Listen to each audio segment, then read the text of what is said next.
So it looks like, well, now it looks like my audio has synced up. Do I seem better now?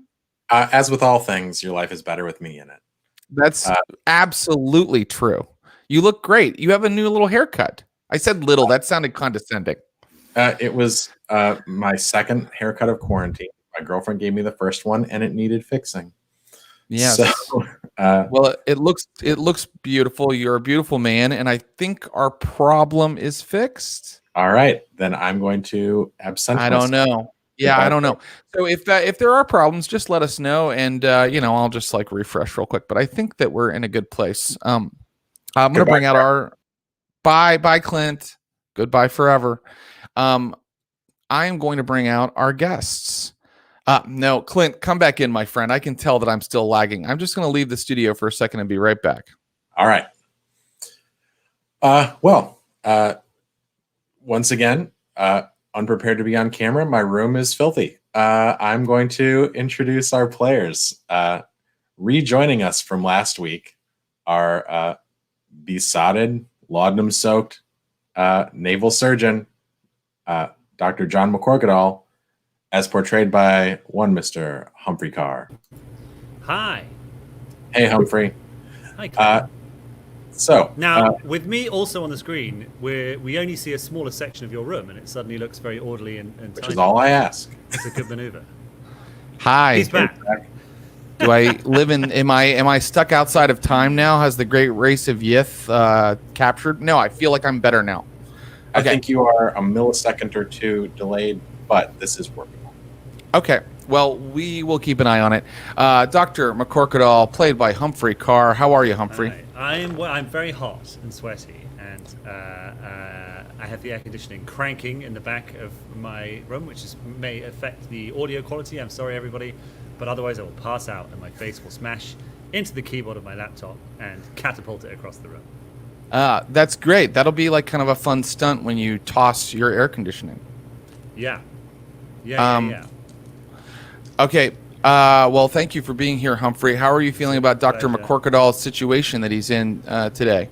Listen, the one thing, if you're a creature of unimaginable cosmic evil, the one thing you don't want to do to Dr. John McCorquodale is corner him. You know, he's like a rat. You get him up, get his back against the wall, and that's when he really comes alive. So, you might want to watch out, said monsters, because things look pretty tough now.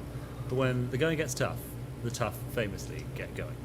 Well, that sounds like a challenge. I'll do my best to drive you insane and or horribly maim your character.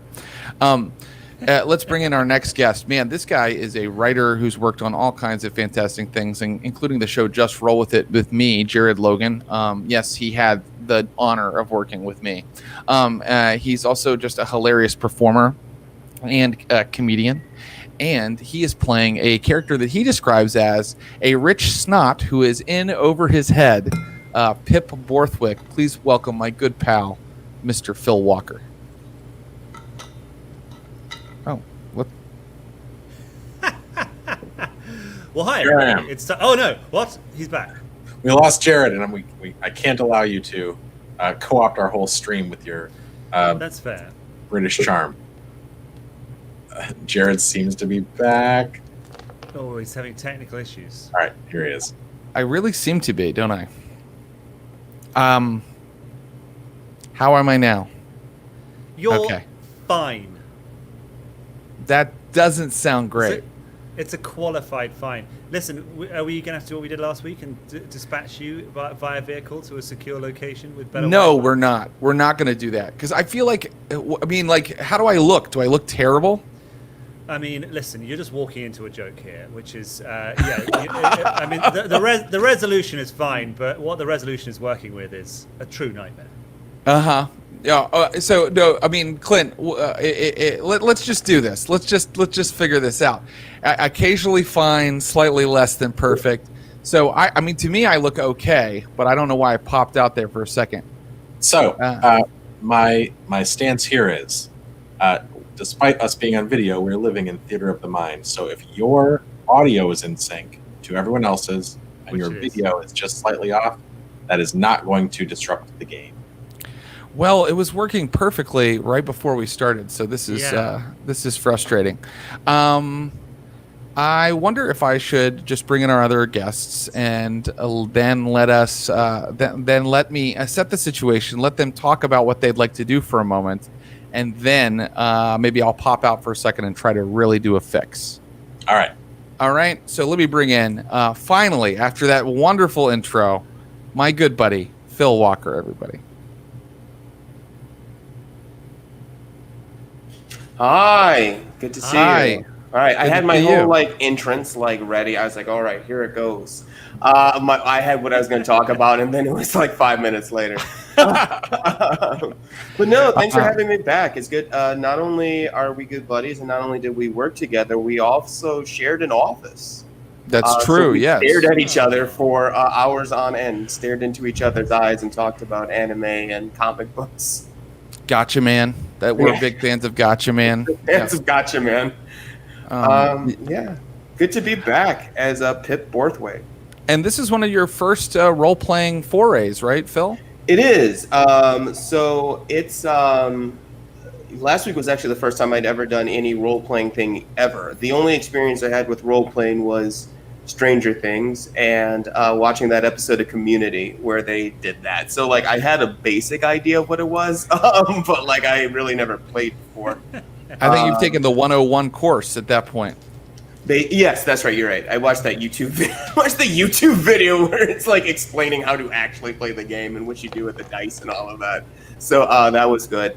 Yeah, and actually, I was just telling these guys before the show, I am going to be playing Dungeons and Dragons with my friends because apparently they played. I never knew, nerds. But I'm going to be playing Dungeons and Dragons for the first time on Wednesday, so I was actually constructing my character and all of that. So awesome. I'm getting into it. Yes, yeah, you're already part of the cult. I'm going to bring in your final player, and then please God, maybe I can sync myself with real time. She is just a stellar role player, actress, improviser, and you should check out her own Call of Cthulhu game, The Calyx, with an incredible cast of lady players that just debuted on Wednesday. They are playing through scenarios in the Doors to Darkness supplement for Chaosium's Call of Cthulhu 7th edition. Man, I just love having her on. I love her characters. Please welcome the incredible Becca Scott, everybody. Jared, you always give me such incredible welcomes. I have to do some pose with my face while you're talking about it. Yeah, I don't know. I know. How I'm sorry. I don't mean to make you blush too much before I bring you in. Oh, stop it. Yeah, I did. I ran a campaign. Every word. I channeled my inner Jared Logan last week, and it was fun. It was really fun. So you had really bad tech problems right at the beginning, is what you're telling me. Yeah. Well, no, that part I figured out. In fact, I turned off autofocus by installing a third-party software while you were having trouble at the beginning of the show. So there we go. No more of that. There we go. Anyway, well, I was very excited for being here. Oh my goodness! I'm so happy to be back. Yeah, you're playing Wilma Middlemass. You've played this character when she was very young, and now she is more of an adult. She's 21 or 22 now? Maybe just 20. Just 20. Yeah. 20 young years of age, so please let her live. I was going to say, she's in a precarious situation. We don't know how a certain dice roll went when she was held in the hands of what I can only assume is a deep one. And I don't know if things are going to go very bad for her, very good for her. It all depends on Pip's manservant's aim. The good thing is we can be certain that it's one of the two. It's either very good or very bad, because Jared made what I can only describe as a squawk when he rolled the dice, and that I think told us all that something exciting was going on. That makes me think it's very bad. What makes Jared squawk? Yes, with the squawk kind of queued up for us, maybe I should give a brief recap to let us know where we're at, and then we can find out what that squawk was all about. Our game took place in Edinburgh in 1858, where the good Dr. McCorquodale was teaching science and medicine to two young students, perhaps kind of led to him by the Neptune Society. The good doctor has perhaps fallen on hard times since claiming in his memoirs that he met a strange undead creature on his trip to the North Pole. He'd kind of fallen out of favor with a lot of academic circles since then, and so he's had to make a living in various ways, one of which is teaching medicine to two students who maybe perhaps aren't qualified for it for various reasons, one of whom is the Neptune Society's chairman's, adopted daughter, Wilma Middlemass. So it's 1858, so ladies aren't allowed to learn medicine. It's a terrible time. But then all times aren't they? Oh, wow. And, so true. And then the other student is the very wealthy, but perhaps lacking judgment, Pip Bothwick, who is way more interested in the doctor's adventures than he perhaps is in learning science, but he is nonetheless there, and he is probably paying for the doctor's entire operation. Let's be fair. So you two were his students, and everything was going along smashingly until the day that you were attacked. A strange, shadowy, large figure started to sort of surveil your classroom at Leaf Walk underneath the flower shop. I hate to interrupt you, Jared, but to say that we were attacked is in many ways a gross distortion of what I seem to remember happened. Eyewitnesses report that the man merely came to pass on a message and was shot in the street by a trigger-happy medical student. I don't recall it that way. Close, but not quite. Fair, yeah. I recall him a man one of my who- classmates going out bravely and being attacked, and me heroically coming in and firing to save her. Sure. No, that sounds close to how it happened. Yes, This is our Rashomon episode. Yes. Pip opened fire on the stranger who had kind of been watching all of you. And after that, there was an incident. You were all kind of looked down upon by the people of the neighborhood as your quarry had escaped Pip. We met Pip's manservant, Patterson, whom he is very close with. We met Wilma's friend Theodosia Cornelius, whom she is very close with. And we met the good doctor's landlord, Mamet, whom he is at odds with. Yes.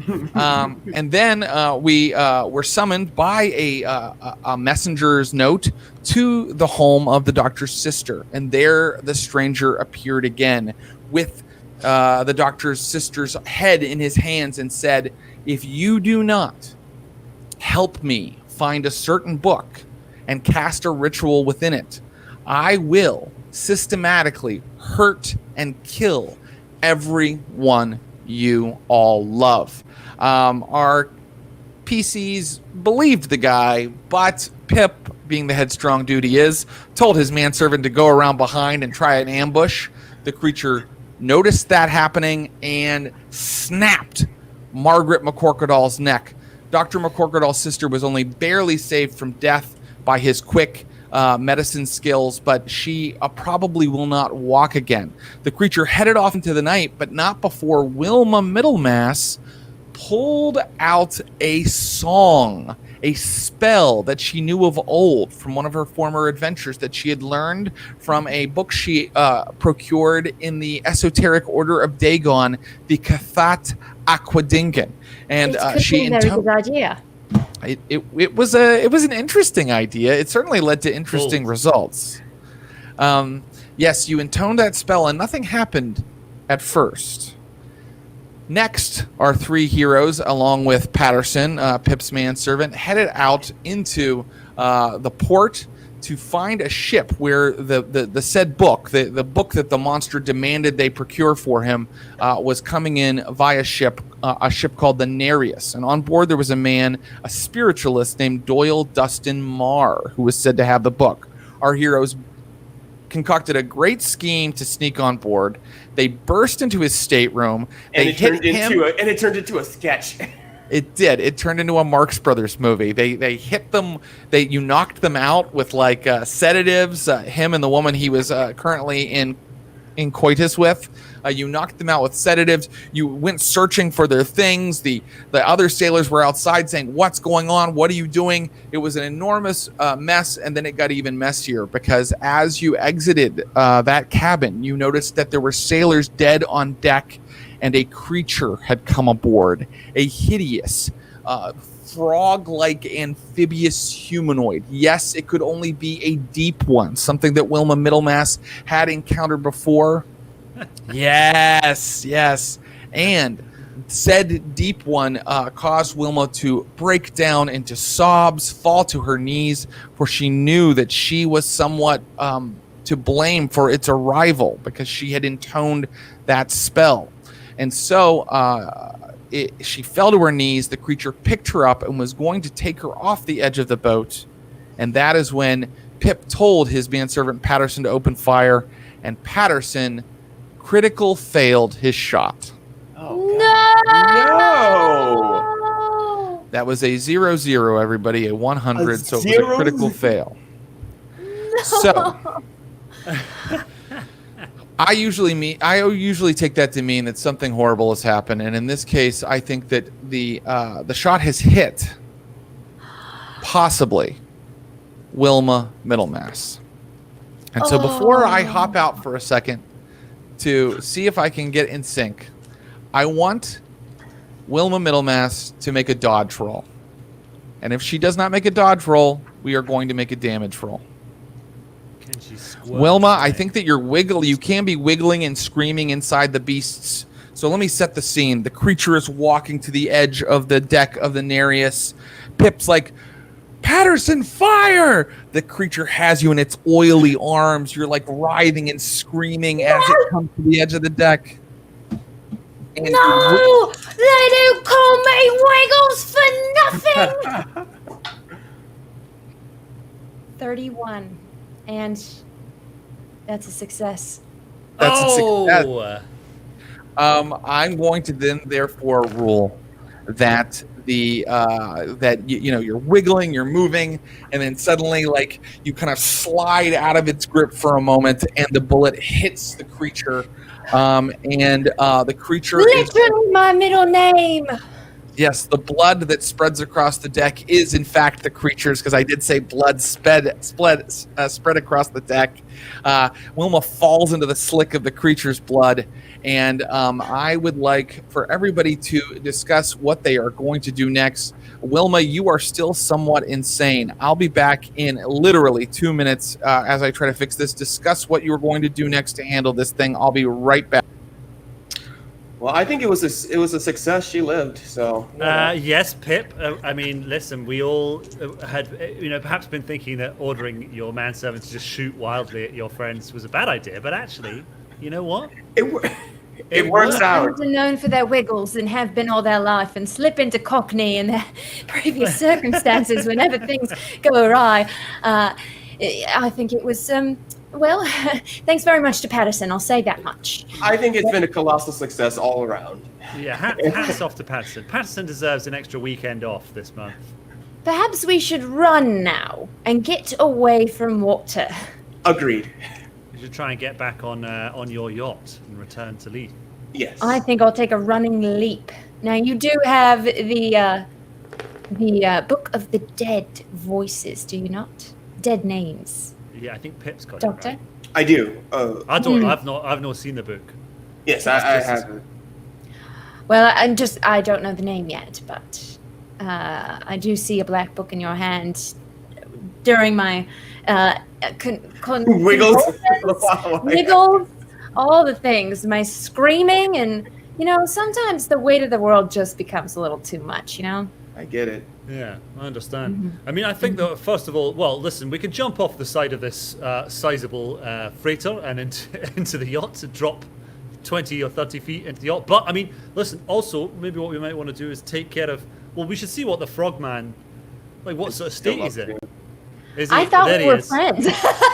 No, well, I thought we yeah. were friends, and that's why I could call upon him. And it turns out that's not the case. Well, maybe he was trying to carry you to safety, and he just didn't have. He didn't use his words. Right? Did you think of the monster? Do you think of it from the monster's point of view? That's such a good point, Pip. I did. And a surprisingly sophisticated outlook for you, a very rich and slightly stupid man. I have my moments. Hello, I'm back. I'm not better, am I? You're better. Okay. You're betterish. You're better. Let's just play and see how far we can get here. Okay. I close my eyes whenever you talk anyway, so Yeah. hey, that's really fair. That's really feel fair. your words. Okay. So what did we decide here? Is anybody else going to fire a gun or anything like that? What's happening?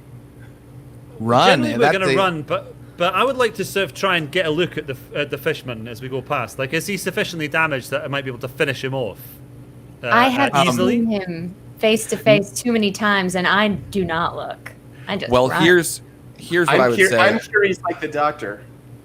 I think that he is not sufficiently finished off at all. I think that he is moving and like swinging his arms. And if you're going to run, you're going to have to run and jump off of the side of the ship to get to your boat. I think it's going to be like an incredible physical roll because otherwise you're going to have to handle this thing. This thing is like swing. This thing is active. It's moving and it's moving about the. Actually, let me do the damage roll to make sure. Oh, okay. All right, it's more damage than I thought. I've never seen you laugh like that. Yeah, I was like, oh, a deep one? No, there's no way that one shot from this thing is going to do much to it. But it actually has to take a pause. So you guys get one round to get around it or do whatever you'd like to it. So if you're firing a gun, let me know. Otherwise, we'll go in dexterity order. So, I maybe we should try and finish it off. Wilma, do you want to like throw a knife at it or something, or otherwise we can run too? That's fine, but we have an opportunity here. I would like to both run first, then throw. That's a good idea. Running through. I am very close. Smart. I have slipped in the creature's ooze, whatever sort of thing that is that came out of its wound, and I don't want to be anywhere near it. So while it recovers, what's the way that we got from your yacht, Pip's yacht, onto this vessel, the Nereus? Did we take a ladder? I think we they threw down a ladder. They threw down a ladder. Mm-hmm. Okay, I want to run for that ladder because my jump 30 feet would probably not be very good. That's probably not very smart, yes, to just jump. So, and luckily you're the closest to it because he kind of dropped you right in front of it or right near it. So all I need from you, I think, is you could roll a climb roll for me. Run to the edge and roll a climb roll. Okay, here's the thing. If I throw one of my throwing knives from the other boat, I'll never get my throwing knife back. I also think that you might be a little too insane to throw throwing knives right now, Wilma Middlemass, because you did have a bad reaction to seeing Fluke again. All right. I have an idea. I'm not particularly good at climbing, but I'll give it a try. Oh, yes! 12 on 20. Got it. Oh, very nicely done. Ooh, Why don't very you nice. check that? And Wilma slides along the mud, runs to the edge, and starts scrambling down the ladder down to where Patterson is there holding his rifle up at you all. So yeah, Wilma, you're kind of making your escape, no problem. And so she ditched us. Pip, what do you want to do? You've got an entire deck between you and that ladder, and a big deep one in the way. Right. So here's my question. I have an idea, Doctor. Do you have any more of that morphine we used earlier? Mr. Yes, Moss? I mean I've got a little bit left. Yes. Maybe we can certainly. try and use it. If the monster is hurt, maybe we can try and subdue it. Right. Yeah. I mean, it is the last of my morphine, and you never know when we might. I'll buy you more morphine. Some for ourselves. Oh, are you all? Okay, great, fine. Yeah, I've got some. Okay, so is the idea, Pip, that you're going to run toward this thing and try to hit it with morphine? Yeah, I'll try and subdue it, and he'll come around back and hit it with the morphine. Okay. You're going to try to subdue it. Stay far away. I know he won't listen though. Okay, you're going to try to subdue it. Okay. How are you going to try to subdue it? What are you're running up to the deep one, and what are you doing? Good question. Well, I remember last time before we finished that I had looked around the deck of the ship and had grabbed a boat hook. Oh. Like I had like a kind of a marlin. And you still have spike that in type your thing. hand. Yes, so I could be like, "Here you go, son. Go and give him a big wallop." I take it. So I think that would be like effectively a spear or something like that. Okay. I think that you need to make a intelligence roll for me, Pip Bothwick, and you then have that big like hook kind of in your hand ready to use it. It's my intel. My intelligence is pretty. It's Trying to find it. But, it's top right. right there at of the your top. characteristic. 70. Okay. Oh, I'm intelligent. Wait a second, what? Since when? 34, and my intelligence is 70, so it's exceeding. Oh, yeah. As you start to move toward this thing with this big hook in your hand that the McCorquodale has handed you, you see all of the corpses of sailors that have been disemboweled on the deck, and you think, maybe this isn't a great idea, but you can still go through with it if you'd like. I don't know. What should we do? The keeper Pip, is giving you it's up to you, man. No crosstalk. Are you attacking, or are you I'm gonna go for it. around it? Pip doesn't. Go on! Well, Pip doesn't shy away from a fight. All right, Pip's here we go. Borthwicks don't run. Roll fighting against the creature. Oh God. And remember, it was discombobulated because it had been shot, so it should be at some sort of disadvantage. yeah, he's right. Sure. I mean, it's not going to give him a bonus to hit it with his fighting roll, but it will. It's probably not going to attack till next turn.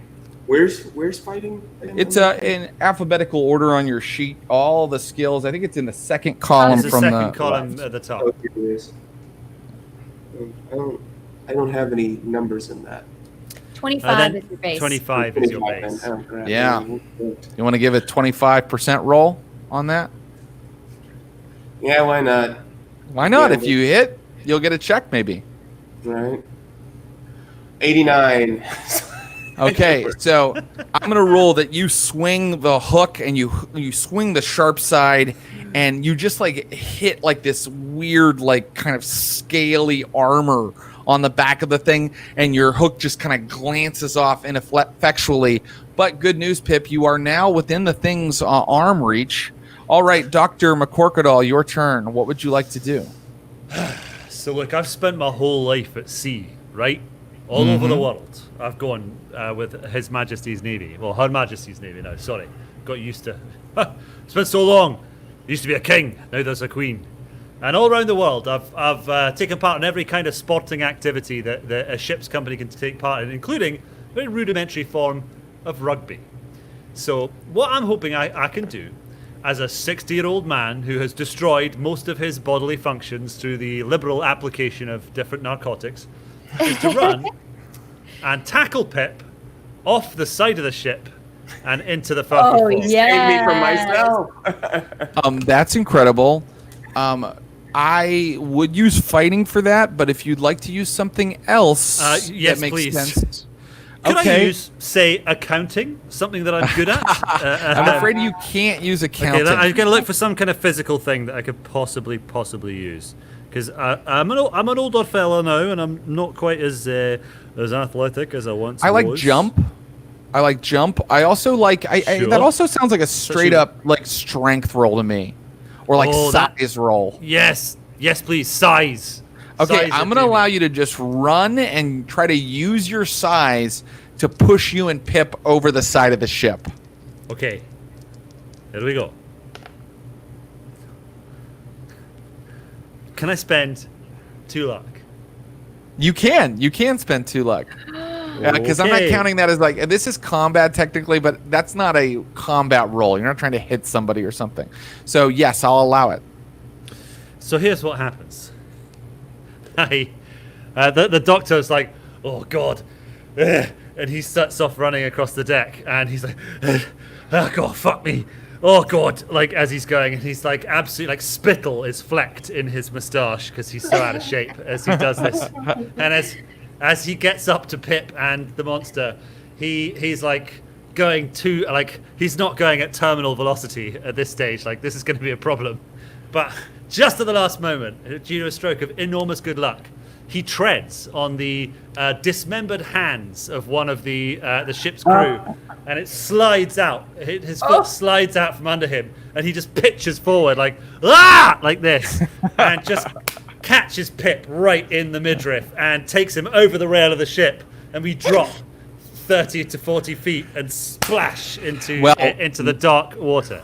Ooh, do you splash into the dark water? I think I hope so. I think you both need to make luck rolls. I was going to say, yeah. I was catching that. Where is Try to roll under your luck. Oh, no. I rolled an 86, so I think I bounce off the gunnel of the smaller yacht and then land in the sea. Oh dear. Well, how'd you do, Pip? Wait, I'm trying to see where my luck number is. I'll be saying. Oh yeah, it's in the middle of your sheet. It's right under where it says call. Oh, I see. Oh, 84. Yeah. I forgot. I'm super lucky. Yeah. One of us is. Can you roll under it? I got a 12. 12 it is. Okay. So as we're falling down, I feel like I accidentally grab, because this is a very lucky roll, a lifesaver. I fall down into the water. I can swim because I'm rich, but I toss the lifesaver over to Dr. McCorquodale. In midair? No, once I hit the splash. Can I push my roll? A luck roll to can you push a luck roll? No. No, you can't. No, you can't. Okay. All right. So but Pip really did get an incredibly lucky roll. He got a 12 on his 84 luck. So what I am going to allow is let's see. What did he do? What did Pip do? He got an incredibly lucky roll on an 84. I think he got, if not extreme, he at least got a hard kind of a luck success. I think that he did kind of pull off some sort of life preserver or something with the two of you. Just on accident. Right, and it cushions your fall, Dr. McCorquodale, but you still hit the deck of the tiny yacht to the tune of, well, that's not good, 14 damage. Oh my god. Fuck me. Holy shit. Okay, well, that is all of my hit points plus 2. No. Okay, so the doctor is in very bad shape. Wilma, Middlemass, and Pip and Patterson are now there on the deck of the yacht. The thing is above you, and you can see that it's starting to shimmy down the side of the Nereus. And Wilma, Patterson, let's get out of here. You see it turn, and its eyes are looking right at Wilma, Middlemass. It has unfinished business with her. The first thing to do is to give the doctor some sort of first aid, because he's now going to roll con for a major wound. Oh. Yes, there he is. You're going to roll con for a major wound, Mr. Carr, for poor Dr. McCorquodale. Let's see here. No, I passed under my con. Okay, that's good. So you haven't taken a major wound, but I think you are still over your, hit points fall to 0. Okay, has a major wound been taken? No. Okay, this is really good. You're just unconscious. Yeah. But in the if water? someone... what's that? No, he's on the deck. He's on the deck. He's on the deck, and there's a couple of blood around him. If you guys... the doctor isn't technically, dying right this second. If you guys want to just get the ship moving, you can do that. Yeah, I think we should get back to land and back to the doctor's office. Okay, And I'm gonna to roll. find an occult book when we get there to banish this thing. Okay, I'm gonna roll. Patterson's boating skill. He's not doing very well, and the thing is now leaping onto the deck with all of you. Yes, and it This is is now. the moment where I throw a knife. And I take a shot. We both aim. Okay, great. I'm going to allow it. I think that you have been sobered up by scrambling down the side and seeing Dr. McCorquodale hit his head, Miss Wilma. So I think that first we'll take Pip grabs the gun from Patterson. Actually, Patterson was trying to get the boat moving. So you grab it off the deck and you take a shot. Go for it, my friend. All right, let's see my 5 2. Okay. I roll an 8. Oh, holy shit. Okay. Now, would you please roll your D10 of damage from the gun? Also, check your firearm skill, right? Because it's an experience. Yes, and check your firearm skill. My firearm skill is 30. Yeah. Yeah. So, I'm sorry, what do I roll for a damage? A Just D10. 10? Just what D10 and then add 1. A D10 and add 1. I roll a 6. And Okay, so you then hit for 7 damage. Yeah, that's good. Okay. That's really good. Shot the shit out of him. He goes like stumbling back again, and he's like wobbling on the edge of the water. This creature on the edge of the rail where he's about to topple over. Wilma Middlemass. He still hasn't gone down yet, though. Are you going to throw that knife? I reach in my right ankle. And I hit him hard. Yeah! The knife goes into its head, and it goes and splashes off the side of the ship. My knife? Come on, you loosened it for her, Pip. Don't be too jealous. And your knife is. I just want. It's not that. I wanted to keep the monster. I'm bummed that it fell in the water. You wanted to keep the monster. Phil, you might be the most dangerous Call of Cthulhu player I've ever played with. Shot us, damned it. Suffice to say, it's gone. It's fine. It's fine. the encounter is now over, and you are able to get the ship back to land. But let's see, Patterson, does anybody want to give first aid to Dr. McCorquodale to get him conscious? Please, I for do. God's sake. Okay. Mm-hmm.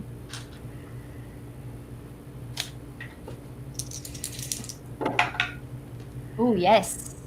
Oh, just barely. I can spend 5 luck to give him a point. That sounds like a good idea. Dr. McCorquodale, put your HP at 1. Ooh. And you didn't take a major wound from that, which is absolutely shocking to me, a 30-foot fall. We landed on a lifesaver. But Dr. McCorquodale is, in fact, covered in blood.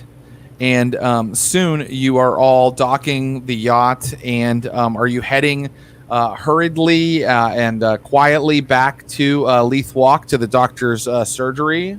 Yes. Yes. Okay, very No. good. And No. so you... I think we should go somewhere else. Okay. Somewhere where where this we've creature been. doesn't know where we are. Oh, Where smart. can we go that's safe? I'm not taking you to... Well, it seems you stopped by my house, so that's not safe. Well, I know a very famous surgeon because I travel in those sorts of circles. Perhaps we can visit him, and he's an he's an excellent surgeon. So maybe we can take him there. You know another better surgeon than Dr. McCorquodale? That's not hard. Yes. First of all, that's 10 demerits for your next. Is I he have a very conscious now? elaborate Hogwarts-style house point system, which I've split Wilma and Pip into different houses in my school. Yeah. Can't just set us against each other. We're working together, Doctor. Yeah, so 50 points to Wilma for reviving me, and minus 50 points to Bothwick House for saying there's a better surgeon out there than me. Am I allowed to transfer points? I'll balance it back up to 0 because your point system is stupid and irrelevant. Well, All right, we're trying to save you here, man. I know. How All right, are you- fine. We'll go to this other surgeon. Okay, you're going to a different surgeon. Well, roll credit rating for me, Pip. We'll see if you know a better surgeon. All right. I gotta find my credits. First column. First column. Oh, okay. Okay. Oh, wow. I got incredible credit rating. My credit rating is 70. You talk about it constantly. 71. 71. You just missed it. And Spin so, the luck. Spin the luck. I'm gonna spend some luck. I'm gonna spend 3 luck because we're there anyway. So. actually, I am not going to allow a luck expenditure in this case. Bruce. It's sort of a weird roll. Well, here's why. Because it's sort of a weird roll to see if you know someone. And what you were trying to roll is if you know like a great surgeon. And I don't see how you could get lucky with that. You could get lucky with a gunshot or maybe like a attempt to first aid somebody. But in this case, That also means that he may not be a great surgeon, but he may That's be what it means. That's exactly what it means. You soon arrive at the kind of wealthy home of one of Pip's classmates. Do you know what his name is, Pip? Yeah, he's Sam Lerner. Yeah, Sam Learned. Yeah. That's why I thought he was so good. Lerner. His last name is Learned. And Sam opens the door, and Dr. McCorquodale, you're looking at another callow youth of perhaps 23 or 24 who Pip assures you is a formidable surgeon. We do our handshake from the club from back in our school days, and we're trying to catch up. We're talking too much. He sees you covered in blood. He sees you all in disarray. But when Pip gives him the secret handshake of their poetry club, the club where they did pagan rituals at the University of Edinburgh. That's what a poetry club does? They kind of like a pagan poetry club. A lot of stuff went on. Samuel Lerner says, yes, we practice the ancient rites of Dionysus. Do you ever practice any of the ancient rites of Hippocrates? Like, are you a doctor? I am, sir. I have recently graduated. I studied surgery at the university on the hill there, and I am quite competent in the art, as I like to call it. Dr. Lerner, that's not particularly important to us whether or not you're good at surgery right now. We would just like to come inside, perhaps, if you don't mind, and have a word with you. By the way, can I also suggest that while Wiggles is saying this, the doctor have hobbled into his house and am now slamming all the curtains shut and peering out of them and covered in blood and generally being a bit weird. Sam, don't mind the doctor. He's a bit eccentric. We had a rough morning. Oh dear! Where's your medicine cabinet?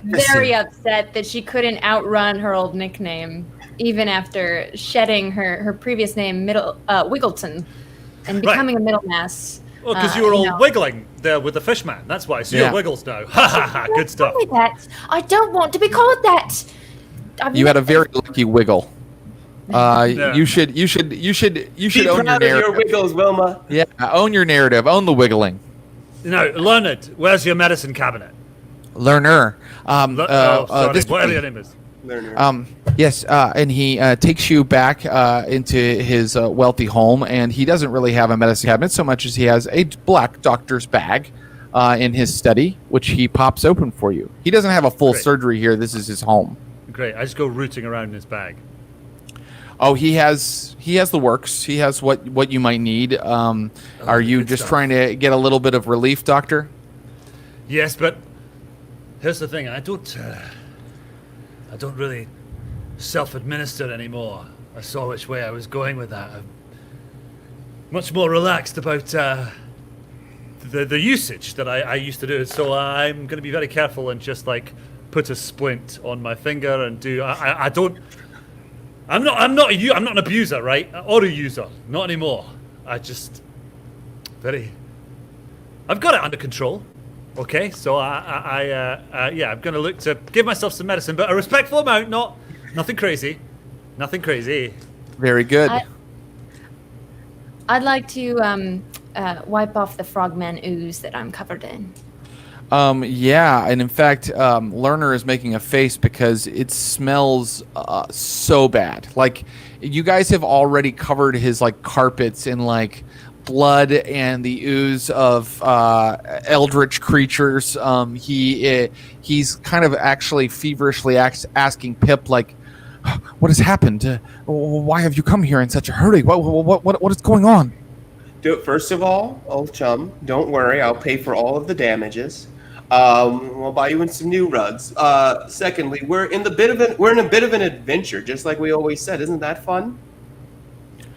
Yes, he's very excited about that. He's like, you have to get me in, Pip. Absolutely. I gotta ask these other guys, but I'm down. I'm gesturing frantically. No way. We don't need another rich boy. Sam, I think we do have a space for you. However, we have a few things we have to take care of beforehand. Once we get everything cleaned up here, and reconfigure, I'll write and let you know. So I promise the letter's coming.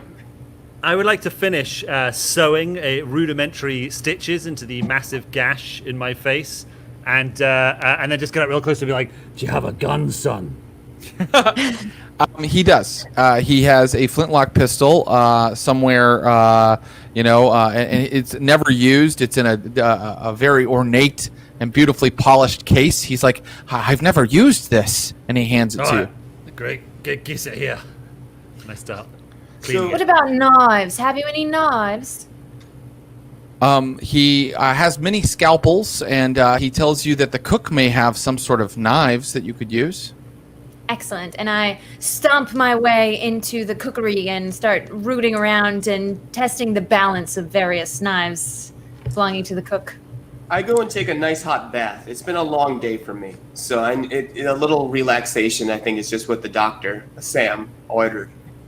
Wow, just ready to take a bath after all of that. Well, I mean, actually, that is the kind of thing you would do after a horrifyingly traumatic battle. I accept it. Before I go, I hand them the book. Okay, very good. I'll take it from you. Here you go, Wilma.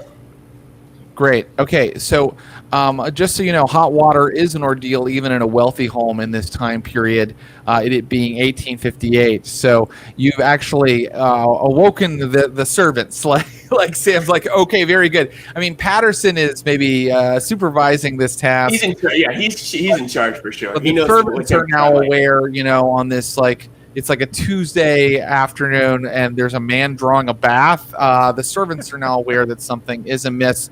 There is a cook who's probably been asked by Wilma Middlemass if she has any good knives, and a valet and a couple other people that are now kind of, they're doing their duty the way they should, but they're giving you looks. And so now I must ask, holding the book and knowing the situation, what is your plan? And I will let the doctor and Wilma think about that for a moment. Doctor, are we actually going to resurrect a dead body and give it to this creature? Certainly that is far from my first choice. The beast says that the book holds the secret to how this foul magic can be manifested. Hopefully it also contains the means of dispelling such a thing, of destroying such a creature. That's our I'm sure it must. As far as I can see. It would be my pleasure to give it a read. It wouldn't be my first. Of course, that didn't go particularly well. I sincerely apologize. I might have summoned that creature from the deep. What do you mean? How? Summoned? Summoned how? Right. Maybe I should have kept this to myself, but... Well, it's best that you know the truth. Certainly. I thought perhaps a spell I'd learned from a book could help us with our creature, and... Well, really, I just summoned another creature.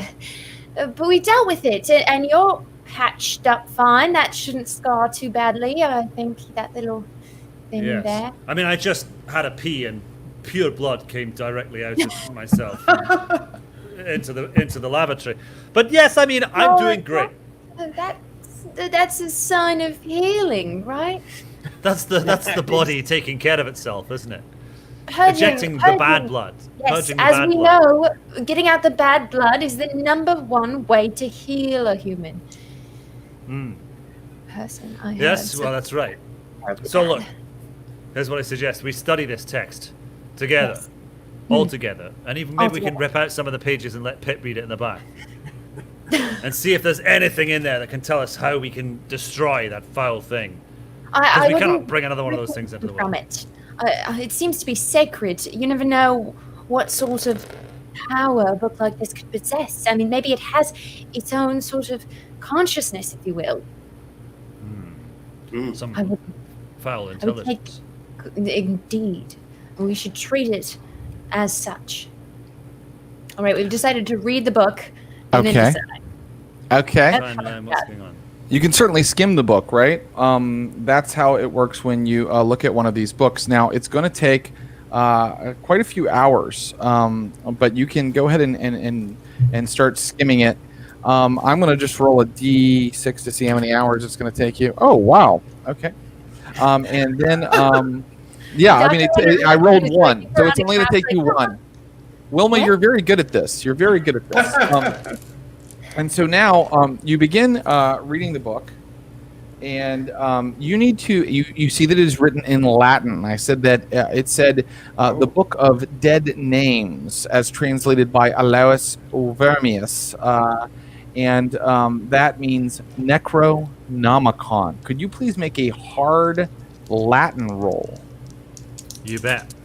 Hard, you say? That's right. Good thing I'm very well studied in Latin. I could spend another 11 luck to make it. How did Wilma do? Succeeded, but not hard. I would push the roll. Yes, you guys, you can push the roll. That's allowed if you'd like. Okay. And let me know. Basically, you've taken over this guy's house, and he's starting to get upset. Like you're diagramming Latin sentences on like a chalkboard in his study. And he's actually like whispering to Pip through the bathroom door, because Pip is still in the tub, that he may have to summon the authorities. I finish up my bath. Very good. Tell me how the hard went. I mean, the push roll went. Okay, yeah. Very good. Okay. I got a 7 on 70. Well, yeah, that's incredible. I got 11 on 60, so samesies. So you can tell. If it hadn't been pushed, I would allow you to check it, but it was pushed. So here's what I want to tell you. What is this? The book that you are reading is nothing less than an alchemical text that professes to be a complete scientific account of the universe, its origin, its history, its geography, its mathematical structure, and hidden depths. It has the following sections. Chaos is the first section. Fire is the second. Air, water, earth, ether, the element of the aether, and then the soul, and then the final section is mortem, death.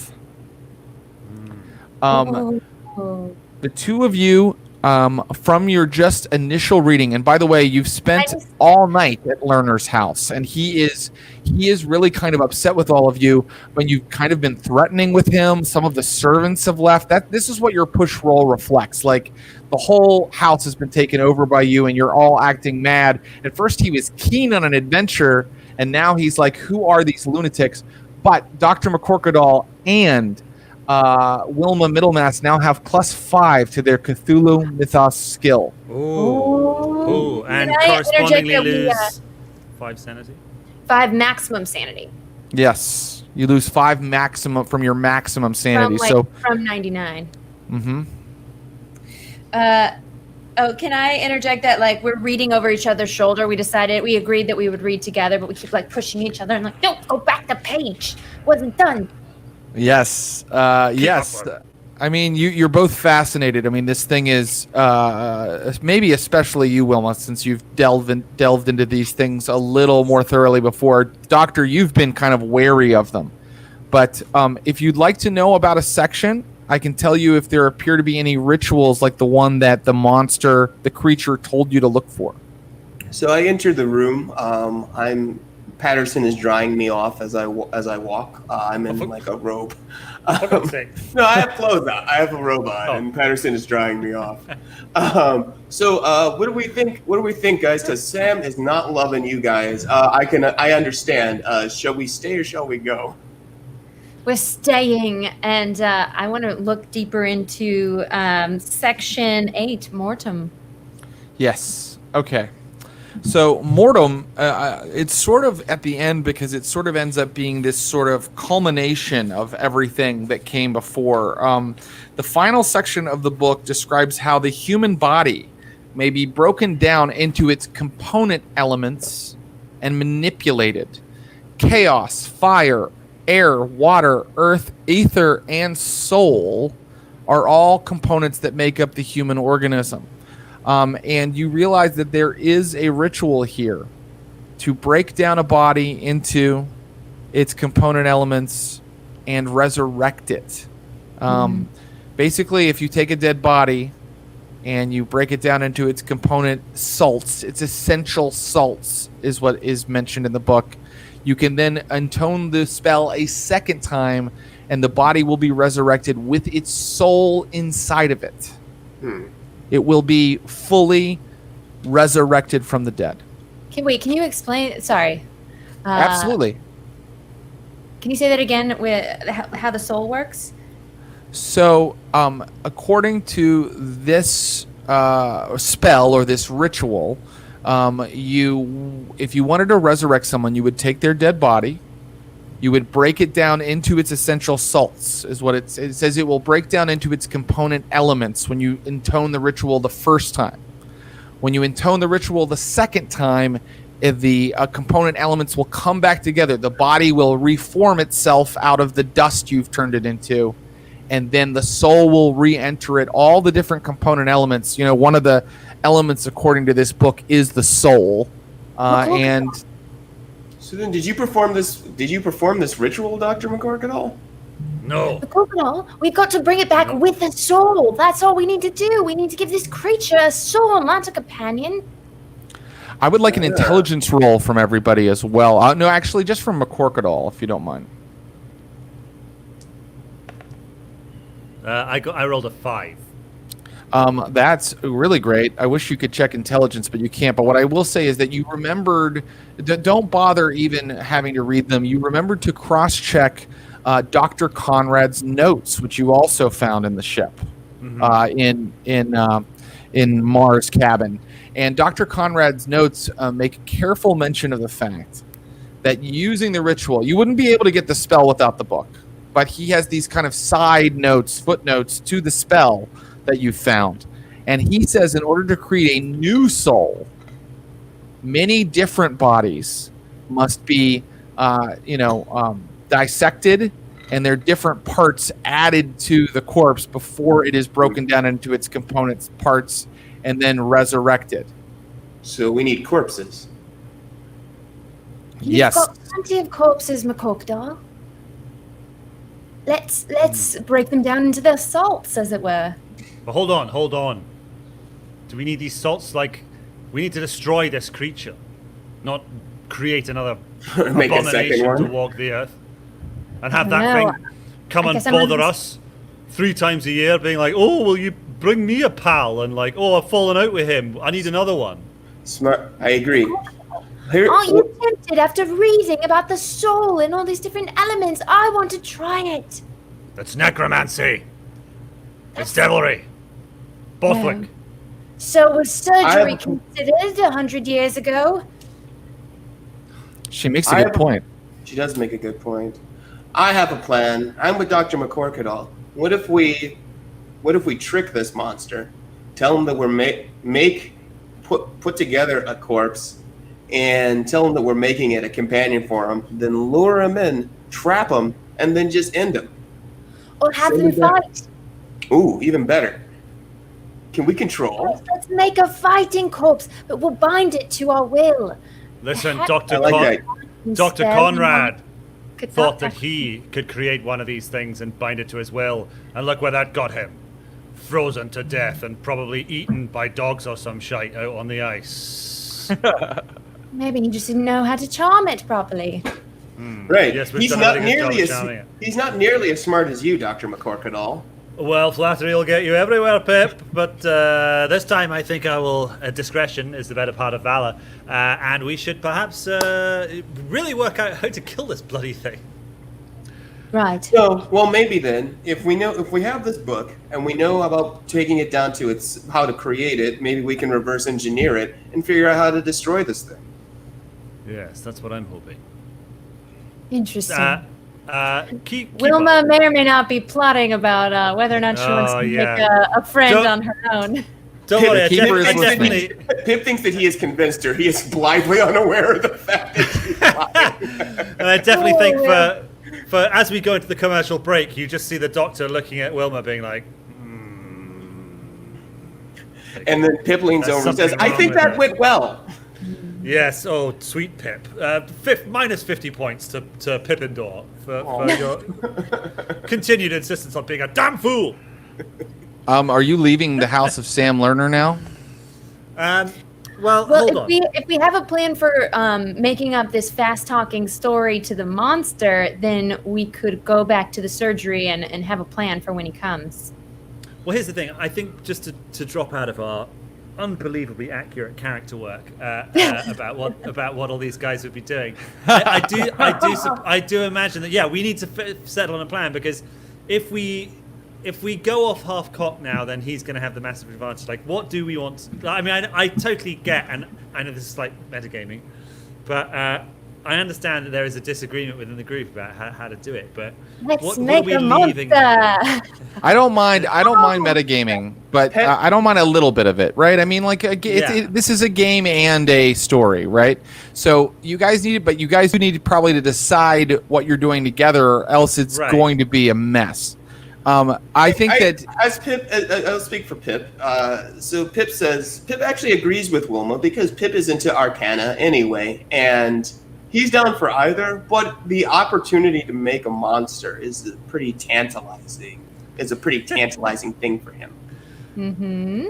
So, well, at least if we want to go ahead with your plan, Dr. McCorquodale, we're going to have some semblance of us assembling a monster. We're going to have to collect corpses and breaking it down to its component parts. And we can decide later what we do with those parts. Right, we're gonna have to make a monster. She's right. Let's beg him. Let's sing it, please. Reluctantly. Just a little monster? What if we make a small monster? Little monster. A very petite monster. Reluctantly, I think the Doctor is just kind of chiseled into the position where he's like, oh God, I've done some terrible things in my life. Well, these things sometimes change quickly, right? I mean, sometimes we'll all feel differently once we've gone a little farther down the road. So perhaps the Doctor agrees to walk down this path with the idea that when a great turnoff presents itself, he'll take it.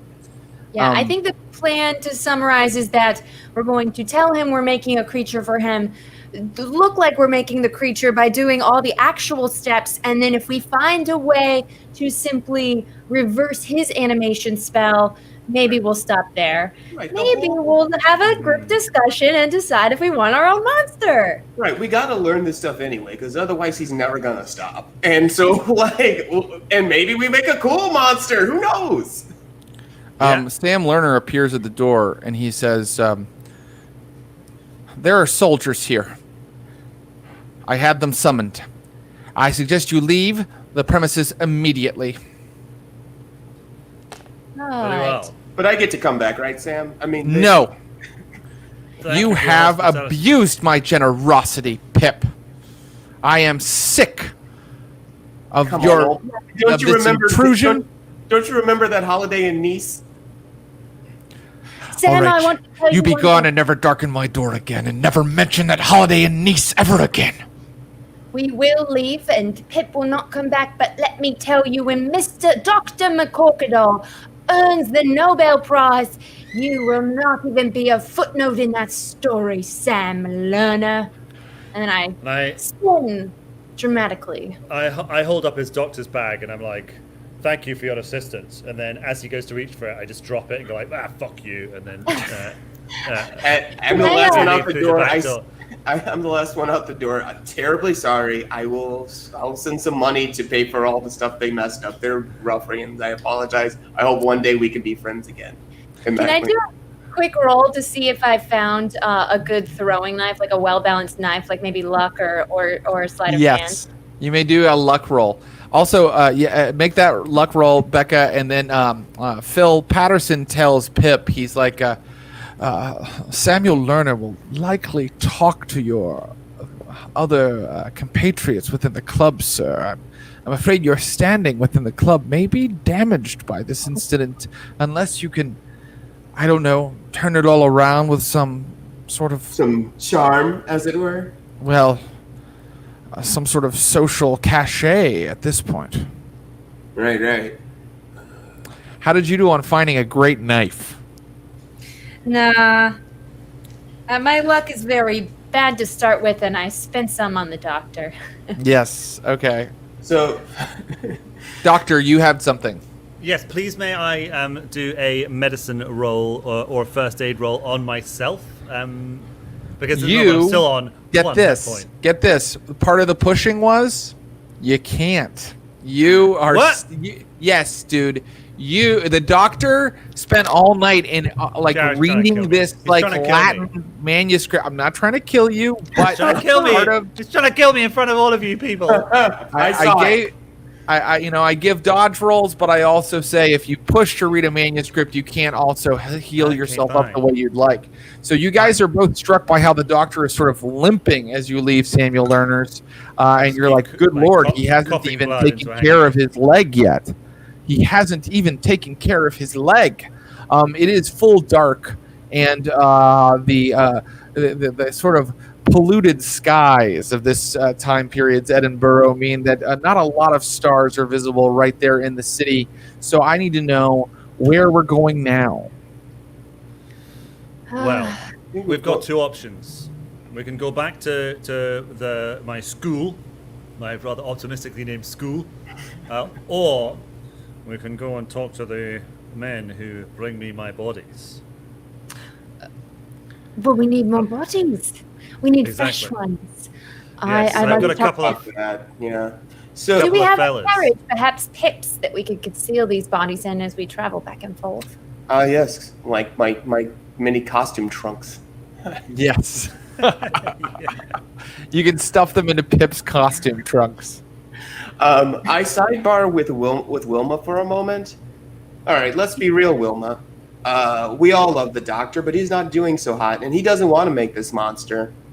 We may, if he gets too hurt, we may have to use. And the big problem is we don't know how the monster will behave once we resurrect it. Perhaps we can use the doctor. That is completely boathed up, Bothwick. Okay, so Borthwick, again, Phil, one of the most crazy Call of Cthulhu players I've ever played with. You're already planning the murder of another character? No, if he dies, then I just say we use it. I'm just saying we keep it in our back pocket. Pip, we will not discuss this again until if and when, perhaps. What are you talking about over here? Nothing.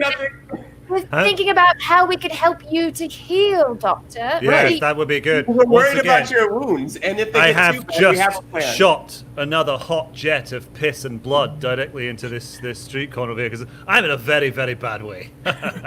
I'm considering, although I'm not sure if I want to say it aloud yet, but I could take him back to my love, Theodosia, and her grandiose estate, and there... perhaps he could regain some health, and also... Or we could turn him into a monster. Okay, I think that in terms of healing up the doctor, now that the push roll and the night at Sam Lerner's is over, it may be possible for him to heal himself up, but only with stuff. Listen, with stuff from his surgery. So if you want to heal up the doctor, you need to go there. If you would like to talk to other contacts, that's absolutely fine, and you can head to them. Theodosia, if you were like, hey, we need you to hide this guy, go ahead, doctor. I'm not sure about risking her, though, so maybe we go back to the surgery first. Doctor? Listen to me! That creature only gave us a short amount of time. They gave us until 2 p.m. tomorrow, or whatever it was, a certain amount of time. And that means that we have to take care of this situation. And that means we need bodies. Doctor, there's blood running down your leg. Oh, sorry about that, yeah. In multiple directions. Yes, it's strange. The physics of it make no sense. Now, doctor, do you have bodies that we can gain access to? Here's Patterson behind me. Because if not, we can also dig up my family servants and my god! First of all, again, another 50 points from Piperin or whatever. I'm rooting for Deer. I know. Listen, I've got 2 men. They help me out. They work over at the university hospital, and All sometimes they make sure that some of the cadavers find their way to me. Great. Let's go to the university hospital then. Yes. Okay. So you're heading over to the university hospital, is that right? Yes, that's right. There's two men there, Burke and Hare. Yes. Not the Burke and Hare, but ironically, they have the same name and they do the same job. Actually, their names are Herc and Bear. Herc and Bear. Herc and Bear. Yeah. It's not his fault. Yeah, you know, Bear, like Bayer is the last name of one guy, and the other guy's has the nickname Herc because he's so strong. Like Bayer? Yeah, like the drug. And they're like, "Oi, McCorquodale, how are you, old salt?" All right, don't get too fresh with me, Bear. You're still a fucking corpse snatcher. Don't forget it. I just do what you ask me to. I'm your humble servant, Doctor. Aye, but I do it for science and you do it for profit. And that's the key distinction between our characters. Is Pip, can you pay? Oh, yeah, sure. That's no big deal. Can I offer to pay. Herc counts your money. I assume we've already agreed on what the going rate is for something like this. A little up front and a little once the corpse is delivered. And Herc, the quieter one, is like, "Same as usual, Doctor. Just one." No, we need the biggest and the strongest that you have. But how many do we need? Four corpses. We need 4 corpses. Bear goes, "That's gonna cost ya." We're good for it. Bothwick, pay the man. Pay him. Okay. Yeah, I think that they're gonna, it's gonna actually be quite expensive. I figured. You see their eyes kind of lighting up because they're about to make 4 times what they normally make on a job like this. But they also seem nervous for some reason. I wonder why. Can I do a psychology roll? Yeah, me too. You may. Mine's not gonna be good. Yeah, I've only got 10 in there. Nope. Critical fail. These guys seem on the level. They're like, "We'll do the usual thing that we do. We'll scrape the bay. We'll look for recent drownings. We'll go through the vaults." I want them in good condition. A fresh one, not waterlogged. Yeah, we want them in good condition. Nice and be big and fit. If we're paying all this money and a special premium for you to do your job 4 times, giving us no discount, we want the best. Wilma's right. All right. Exactly. Well, listen. It's gonna take a couple days. And don't worry, we'll very ethically provide these corpses for you, Doctor. Just make sure that your nonce-boy rich friend has the money ready. Hey, he might be a Nancy boy, but he's our Nancy boy, so you just watch your mouth, Herc. Same for you, Bear. Yeah, and I stand behind him looking intimidating. And listen, we need those corpses now, not in 3 days' time. Tonight. Tonight? Maybe just one for the night and find the rest. What's in the mortuary here now? Well, I mean, do they have to be completely intact? Beautiful, pristine, as you keep saying? Well, as long as they have all the pieces so we can fit them all together. I mean, they're messing it up. And again, 50 more points from Pip and Dor. I mean... Negative 200. You're not going to win the House Cup this year, I can tell you that much, son. Okay, basically they're saying, like, it's going to take them some time if you want the kind of corpses that you're asking for. Like, if you really want pristine, fresh, and Pip's not buying this. Pip's a capitalist. He thinks that he can charm anything. So can I do a charm roll to try and see if I can get the truth out of them and get them to actually get the corpses quickly? That's a great question and a great idea, but I think that rather than make you roll and fail, I'll tell you that they're putting the problem to you as far as you know, because you did your psychology roll honestly. If you want the kind of corpses you're talking about, it'll take several days. If you want just whatever they have now, they can give you whatever they have now. We'll take Doctor, I think we should just take whatever they have. We don't have time. I know, Maybe we can you're find right. a nice torso, and then that can go with a nice pair of legs. I don't want them Pip to tell We'll them mix and everything. match. But yes. Yeah. All right, fine. We'll take what you've got. But Okay. we're only paying half price. Yeah, what he said. Oh, now he wants to bargain with you. He's like, 4 corpses is 4 corpses wherever I get them from, and I demand. He's really intimidating. And he's failing miserably. I demand to be paid 4 times as much. I walk up to him and I bite at his face. To show him I'm not scared if it's intimidate. I walk up to him and I said, "Oh, Bean, you got us over a barrel here. I don't think it's very fair. I think that we should do the agreed upon terms, my man." Very well, double the usual price for 4 corpses. I'll have them to you tonight. Thank you, sir. And so, corpses are going to arrive at the surgery tonight. 4 of them, but as agreed, they will not be all in pristine condition. All right. Where Let's to head back now? and try and make McCorquodale sleep. Maybe we can give him something in his medical bag to knock him out so he can get some HP back. Yeah. Phil is desperate to like slit my throat in my sleep. Slit the doctor's throat to see if I it add. flip. It's just if you happen to die, we need one of the problems is the monster could be out of control. That's all I'm saying. Okay, that's fair. great. So you guys head back to the surgery and you get in there, and now McCorquodale, finally, oh my God, you can make your medicine roll to make yourself perhaps gain a little bit more. Oh, fuck's sake! This is what I'm saying. Listen to him. I missed. How did I it missed go? I missed my medical roll. Can I push? You may, and I'm going to rule that because you're pushing, that means you cannot be supervising as closely, when these corpses arrive and how the spell is going to work. Only Wilma and Pip can study this spell because you're kind of taking extra time to make yourself a whole man, as it were. Can I take that time to review what I've already read and sort of memorize the wording of the spell?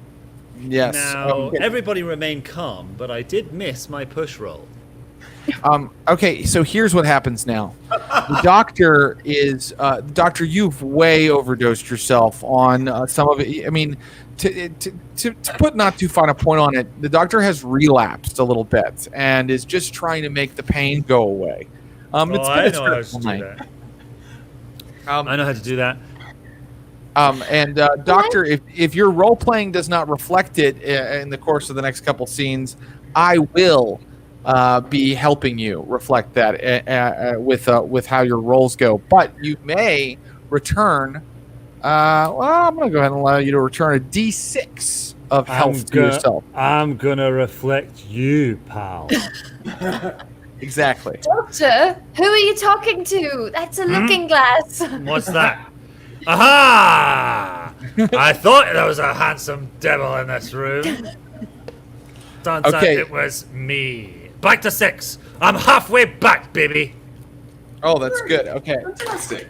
So, I always believe in you, Dr. McCorquodale. Yeah, definitely not going to turn into. I never wanted to turn you into a monster. Shut up, Pip. You're a big toilet, and I'm. Shut up. So, Doctor.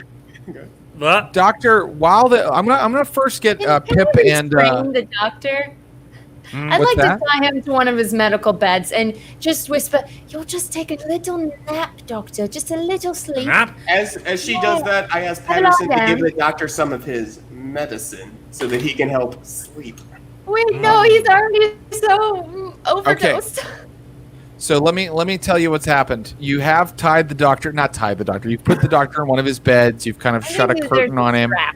Right, and the doctor is kind of convalescing in that bed as you begin to study the spell. I've done a couple rolls and found out that learning this spell is going to take you 11 hours.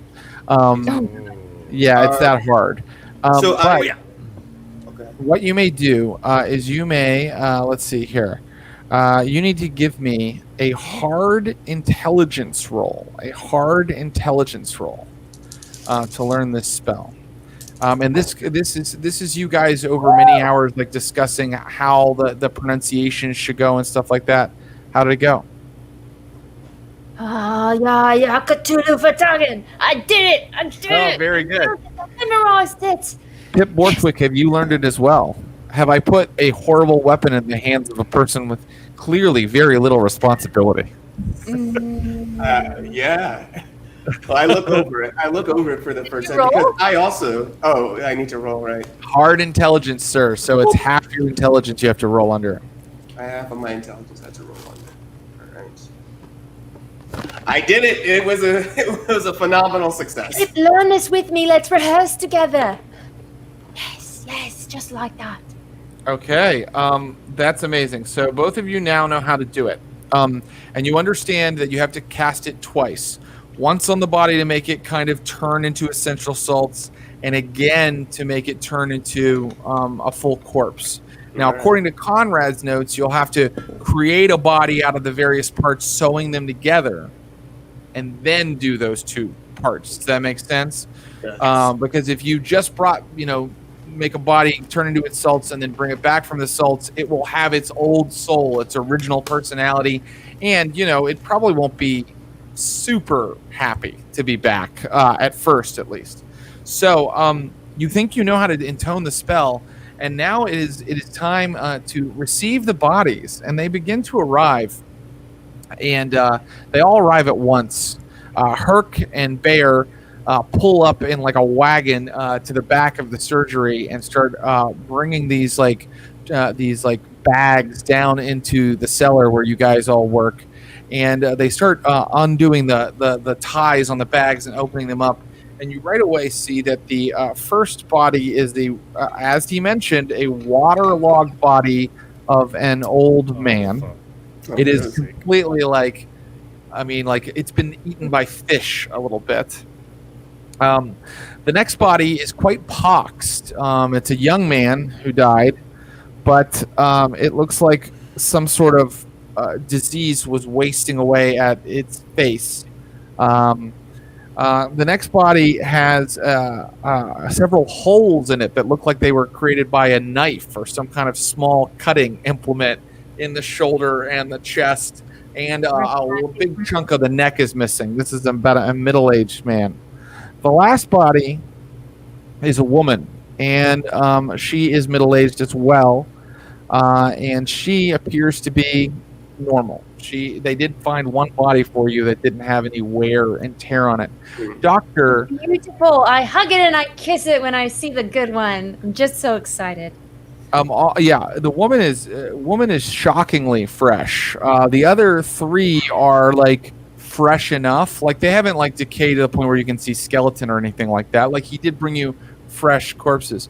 But I want to leave Pip and Wilma to think about these bodies for a moment while I go to the doctor. Doctor, you're in your bed and you're kind of like, going in and out of consciousness a little bit, and you suddenly feel a presence in the room with you, a rather large presence. Hello? Who's there? Physician, heal thyself.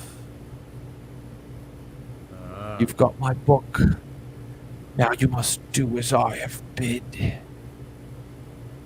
For you are either the hands which conduct my ritual, or you are the flesh which fuels it. Are you prepared to do what I ask, McCorquodale? Answer truthfully. What?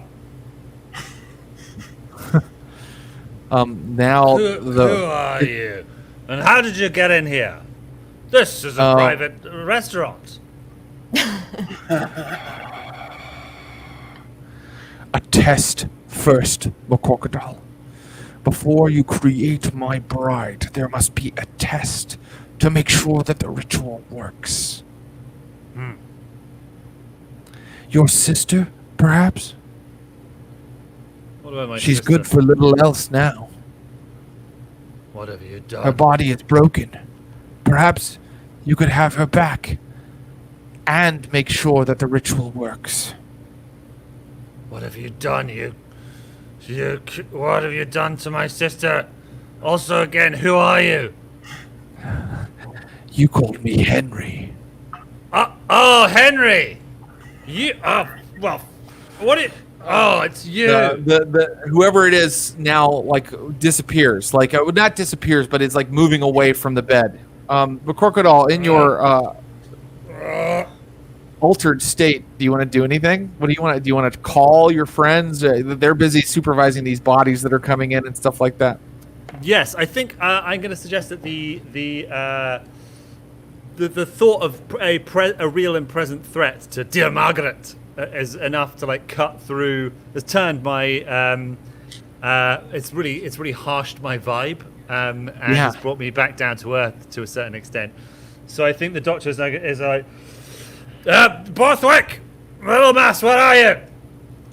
Oh, he's up. You're up. Yes, Doctor. Oh, so sorry to just for your own good, and I undo the strap. Yes. Okay, where's Angry. where are the bodies here? So yes, good news, bad news. They are here, Doctor, and we'll be having our payment. Bothwick, pay Get the out of man. this room. You took 11 hours to deliver these corpses. We'll just give you the regular fee for 4. Listen, young miss, I don't do business with you, do I? We do business with the doctor. So is she right, Doctor? Are you going to be cheating us in this? Who's cheating who, you pair of bastards? When I told walk up, them. What's that, boy? I'm sorry. Go ahead. No, you're all right. On you go. I walk up to them and I say, "But you're also spending my money." So I would like to do a charm roll to try and get the price down. You may. Go ahead. The charm roll is a success. Okay, so I think that they are going to accept for now the fact that you're paying them the normal amount for one corpse, meaning they're not going to sit here and continue to create a scene. But Herc looks at you, Doctor, and he goes, "We won't be doing business with you anymore, Doctor. Oh, dear. You're not exactly trustworthy," he says as he wipes dead body flesh off of his hands with a handkerchief. We were hoping for slightly fresher corpses than the ones that you've brought us. Agreed. We were hoping to be paid, and they walk out. Wait, do they? Are you sure they walk out? Well, if you'd like to stop them, you may. Yes. I'm desperate, man. Wait, I'm looking for your signal because I saw the menace in what you said, and I've got my hand on my knife, and I'm looking for you to. Desperate times, gentlemen, call for desperate measures. And I would like to attempt to slash the throat of Bear with a scalpel. Love it. Okay. This is my kind of fucking game. I'm high, baby. Now we're playing the Bothwick game. All right. I throw on at Herc as soon as he moves. Here we go, guys. This is so good, and it's so surprising that look, if you can get hard, they're instantly taken out. If you go for it, my friend. What am I going to be rolling for this? I think you're going to roll I think I'll allow. They don't expect you, Doctor, to ever be a threat that way, so I'll allow you to roll medicine. But Wilma, you need to roll your normal throw a dagger roll. Okay, I'm going for her. Can I push? You can't push because it is kind of like a combat attack thing. I rolled garbage. I pull out my rifle because we're playing Borthwick's game. Borthwick, give me one moment. Wilma, how did your roll go? I whip out the one from behind my back. I square up and go right for Herc's heart. And how did the roll go? Excellent. Okay, don't bother with Don't bother with damage. It goes into his heart, and you see his heart instantly stop. And at that, and you're like smiling, Wilma, and you look over at the doctor who's currently wrestling with I like with Bear. I was seeing 2 of Bear, and I like stabbed the wrong one. Yes. And so now, Pip Bothwick, do you want to take out a my shot? rifle? Yeah, I take out my rifle, and let's see if it works this time. Okay. And As you do that, I walk over to Herc's stumbling corpse and I grab it and I twist it as I yank it back out and wipe it on his shirt before he falls. My shot just makes it, so it's a success. Okay. Roll your damage. Roll a d10 and add 1 point. 6 damage. Okay, so I think that's enough. That's half his. That's half his damage. So let's see how if he goes unconscious, and he does. The doctor's like, we got 2 extra new corpses. Yeah, Wilma, kills Herc instantly, and the doctor's wrestling with Bear, and Pip lines up and. Boom! Again, an enormous shot rings out in the middle of a Leith Walk. That could be trouble. But we're in the doctor's. We're in the doctor's place right now. We're inside. Yes. Can I start singing at the top of my lungs to mask the sound, as we did in our performance in the street the other day? Sure. Yeah. Don't even bother rolling. We know that you're good at singing, and so what an insane scene. I just want to say there are now 2 more bodies on the floor, and one has a smoking hole in him but is not dead. He's just unconscious, so very fresh if that's what you were looking to get. The other one is dead. You've stopped his heart with your dagger, and now I want to know what you're going to do. Patterson, could you finish him off?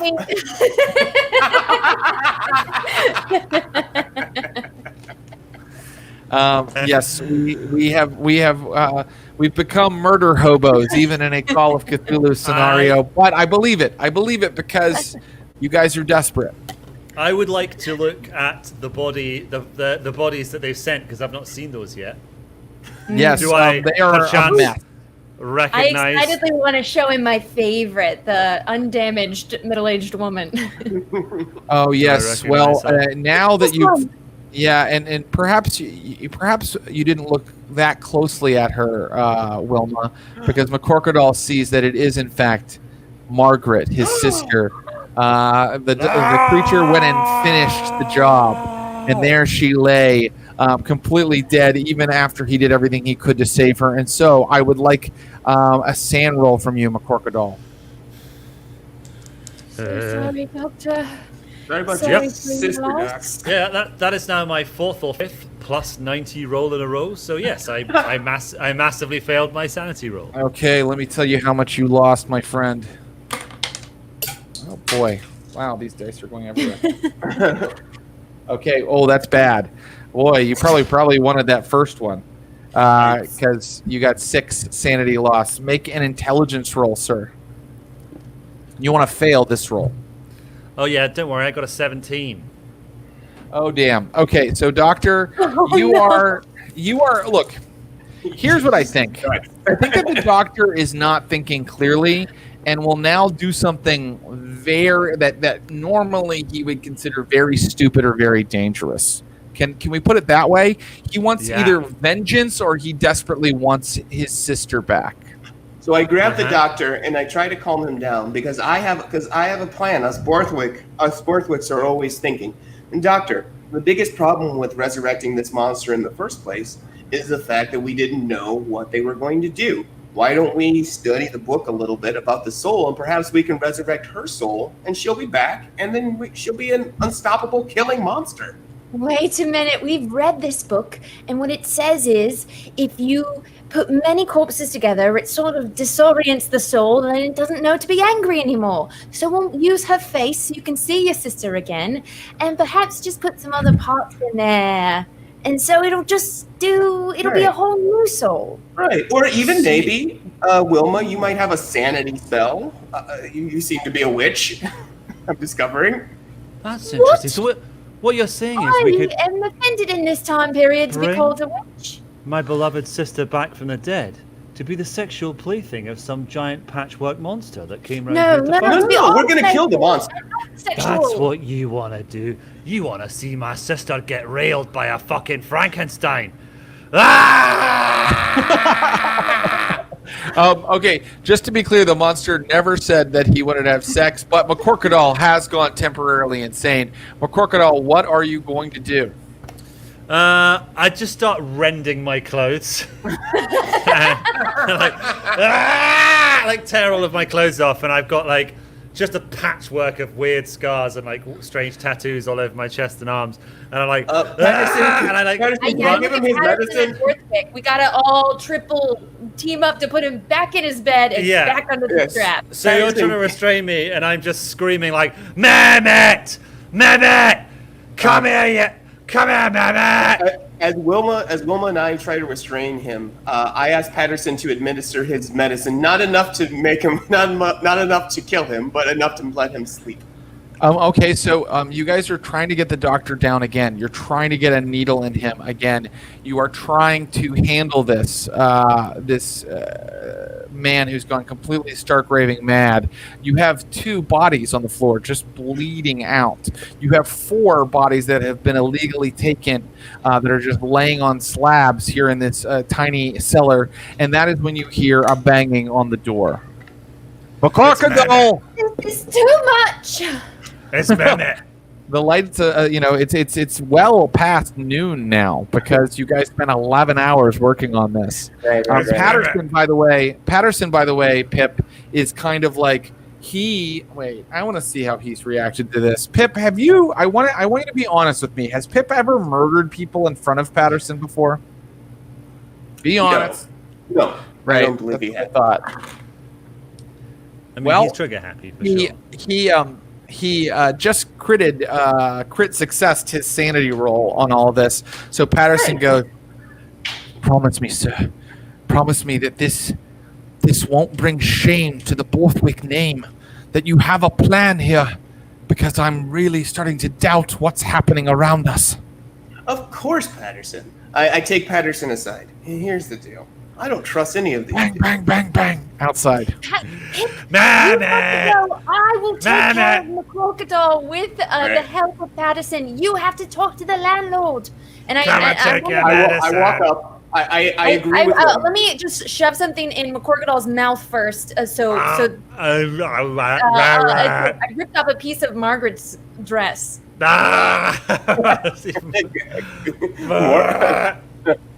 So I walk upstairs. Pip and Patterson both walk upstairs and answer the door. Hello, how may I help? How might I help you? Well, you're looking at 4 men with clubs in their hands that they're kind of batting against their hands, and they go, "Oh, there you are, you wee little prick. Thought you could steal from Doyle Dustin Marr, did ye? Where's the fucking book?" And they start moving in with their clubs. Ooh, spicy. It is spicy indeed. What are you going to do here? McCorquodale back into the other, like his rooms where I assumed where we murdered the 2 bodies just recently. Like the back room, I imagine it's separate than the sort of school the classroom, table and the other. That's correct. That's correct. So Pip has to keep, if you want to keep all of this a secret, no one can go in that back room, the surgery room. But right now, these guys are pushing their way into the classroom where Pip has gone to meet them. May I ask where the book is? The book, I believe, is back in the surgery where you were kind of studying things and stuff like that. I show them into the room. I say, I don't know what you're talking about. I don't know what you mean about a book. This is a classroom, a place of learning. There are many books here, but I don't know anything about the book you're talking about. I want to lock the door and shove furniture in front of it. Okay, and McCorquodale, you're going to keep screaming, right? Yeah! Okay, so I've got the dress in my mouth. Sister again. Make a con roll for me, McCorquodale. You got it. Where's my dice? Come here, use. It's another 91. Okay, I honestly have rolled 15, 9. I I was going to say, if he does that, he gets like the gag out of his mouth for a second, but he didn't make it. So he's back there like in fact, quiet. I'm starting to like inhale it. Yeah, good thinking on Wilma's part. These guys come in and one of them goes, no. He says to his associate, it's no need to get so insulting. Look, Lady Joan said you, Mr. Bothwick, may have some property that belongs to Mr. Marr. Fairly certain that it's his property. And not to put too fine a point on it, they can also peg you and your two friends as having been on the Nereus. I don't know what you're talking about. Of course you don't, Mr. Bothwick. But if a certain book were to suddenly make an appearance, why, the connection to the Nereus might just disappear. No one may ever have to know about it. Now that sounds like a reasonable trade, doesn't it? I run to the book and I rip out the pages on the Mortem and stuff them into my pockets. And then I'm holding it behind the door. You wouldn't want to spend your life in prison, would you, sir? Being a patrician like yourself, someone who has a destiny, you wouldn't want to squander that away in some dank hole, would you? I said no, certainly not, old friend. So perhaps I think I understand what's going on. You see, I took my yacht out for a spin this morning, and that's probably where you think it is. But if you would like, I will check. I can't account for my company. We were never on the boat, but I can't account for what they were doing. So why don't you, Patterson, please entertain them while I step into the back room. Sir, I'm afraid. I'm sorry, sir. I'm afraid that I'll have to accompany you wherever you go. I'm afraid that's quite. Tell me where the book is. I'm afraid that's quite impossible. I'm afraid that I insist. And then his friends raise their clubs again.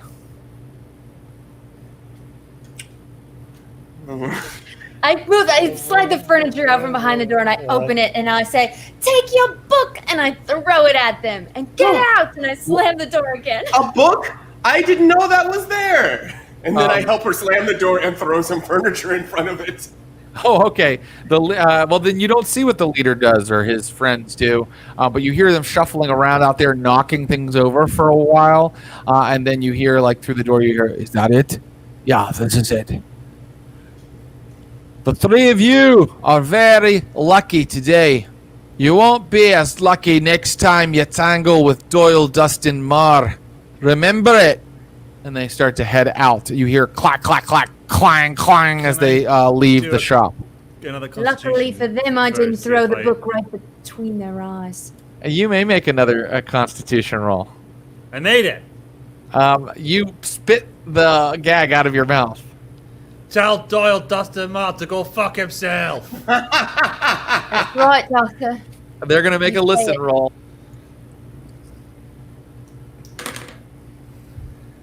They've missed it. Yeah, get out. And so now you still have the pages that you need. You've successfully pulled a little shell game on them and grabbed the pages that you need to serve this creature to do what it wants you to do. Or I'm sorry, to create your own. Excellent. I'm a little wild-eyed at what just happened. I just hold up the papers and I wink at him. Excellent, Wilma. All's well that ends well, I always say. Time passes. Are you going to try to enact this ritual? I think the first thing to do is to start dissecting these corpses, the three that we like, and then I guess one that we don't. The next thing I want to ask you is, are you going to keep the doctor tied up? No. Well, we should check on him, though. I mean, I think I untied him after he said to fuck Marr, because he really seemed like himself again when he said that. An excellent point. And he is, Doctor, you can start to return to yourself now. You are no longer, you've spent most of this session in a laudanum haze or and in some sort of state of insanity.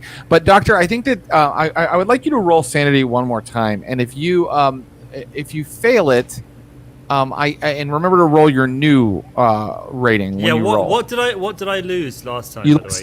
lost 6. 6. Okay. Yeah. So, I think there's probably an underlying insanity here, possibly after all of this. But let's see how it goes.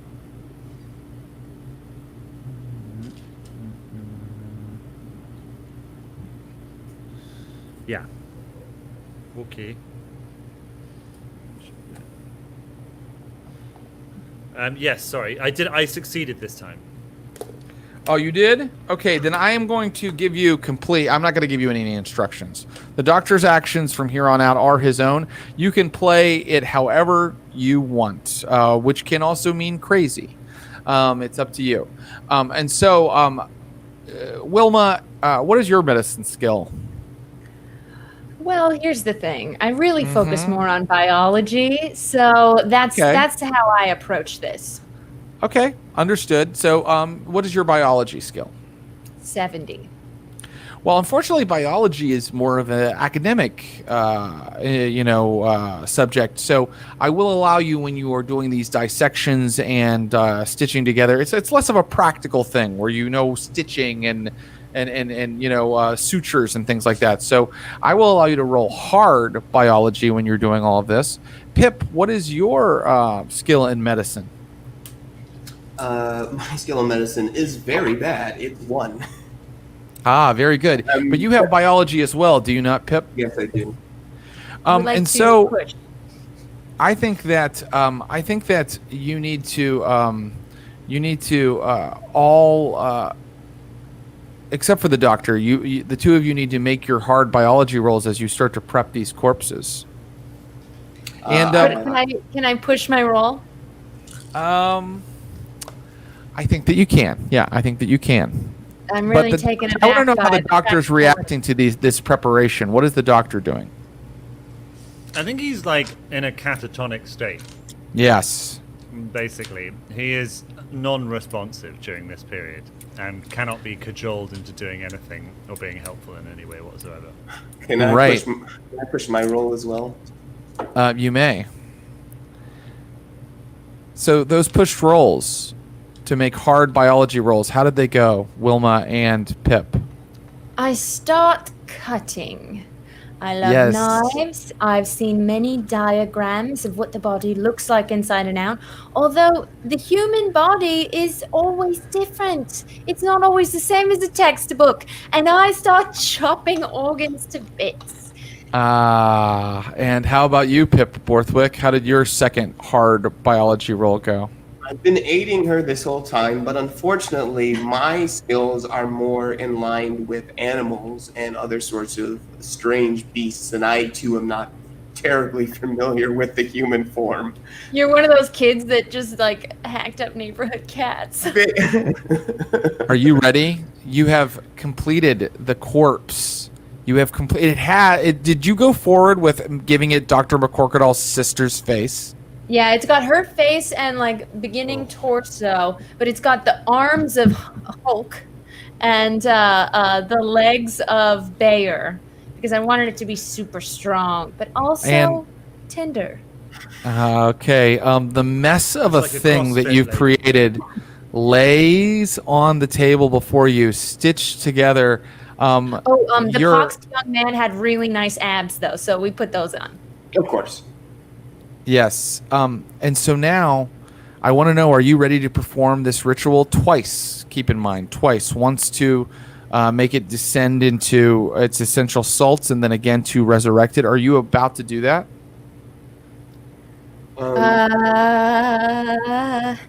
If we were to take a little nap, could we maybe get a bonus die if we were to rest? And let the memorization sink in a little bit? I will allow a nap.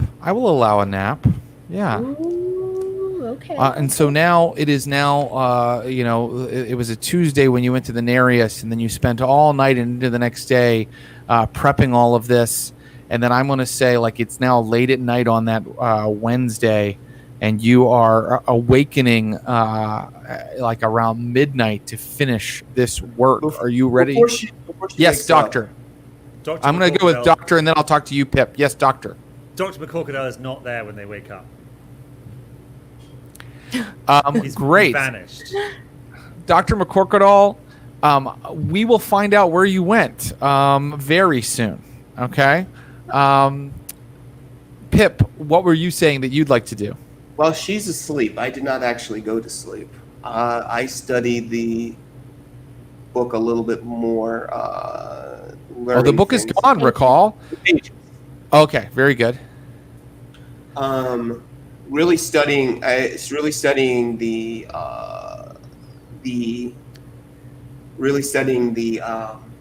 ceremony. And I tell Patterson that I'm a little uneasy about all of this, just because Dr. McCorquodale is a little uneasy, and I have a plan. I have a plan to, if need be, we can reverse the procedure, so that just in case she goes nuts, we can turn her back into salt, and also turn Henry into salt. Okay, here we go, guys. Here's what I'd like for you to do, Pip. You can give me a hard intelligence roll on that study, that second study, and it may give you an advantage here in a moment. Yes, I succeeded.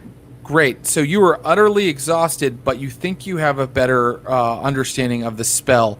And I will say that because you were so engrossed, you did not notice the doctor leaving. Yes, Wilma. Might I also, perhaps, when we perform the ceremony, have a little more clear-headedness because I took the time to, rest and let the insanity of the day kind of fade away a little? You may.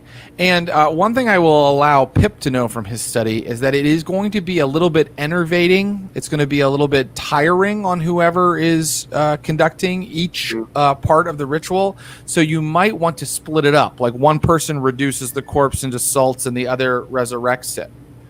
Does that sound like a plan to you guys? Yeah. Pip. Sounds good to me. Great idea. Should we Rochambeau for who does what? No. What if I handle the salt? What if I handle the turning from the salt and you handle turning into the salt? Oh, actually, I'll handle turning into the salt and you handle turning from the salt. Perfect. I like it. We can still Rochambeau, though. Yeah. No, just for fun. Yeah. Patterson, would you Rochambeau with Wilma, please? This is not for anything, just for kicks? Yeah. No. Pip, you're looking at the grotesque chimera on the table before you, stitched together out of parts of men and women. Chimera, thank you. And you may now begin intoning the spell, and then you may roll a hard power roll. POW, it's at the top of your sheet. It's one of your attributes. Roll a hard power roll. Okay. Great. Does he get a bonus die for his extra studying? I roll. No, but he learned that it would be enervating, and he doesn't get any kind of penalties. I hold a hard power roll. My you power succeeded. is 50. Yeah, power is 50, and I roll an 8. So, you lose 3 magic points, and you lose 1d10 sanity points as you guys watch the corpse you've created. Oh my God, it's 9 sanity points as you watch the corpse you've created descend into its component pieces. Like it becomes like this weird bluish dust in the shape of a person on the table. Pip, make an intelligence roll on that 9 sanity loss. Make an intelligence roll. You're going cuckoo bananas. Yeah. It's a success, a big success, actually. Pip, you have gone temporarily insane, so you couldn't even help this next part if you wanted to. I think that Well, what do you think that you do? Your character's already been playing it pretty crazy. I think I start raving, talking about this is not what I expected. This isn't the adventure I expected. Perhaps I need to go and take a nap to sleep it all off, since my part of it is done. Yes, and you, Wilma, you're probably a little bit taken aback that Pip is like suddenly like, this isn't the adventure I was supposed to have. This isn't the adventure. I just need a nap. I just need a quick nap. I just need a quick nap, and I'll be right back. Like he's acting. Get together, Pip. Get it together. And so Wilma, is it your turn? Are you going to attempt this now? Yes, I've been mentally preparing all night, all day. I have sat with the paper. I had already memorized it and studied it yesterday. I feel very confident. And I step up to, is it now a just disintegrated salt body? That's right. It's just the salts laying across the table. Are you about to do this? I call upon my force of will, and I raise my hands over the salts, and I incant, Yanga dog sogathel gib fight dog. Roll. It doesn't have to be hard. Not hard. Okay. Just a power roll. Power.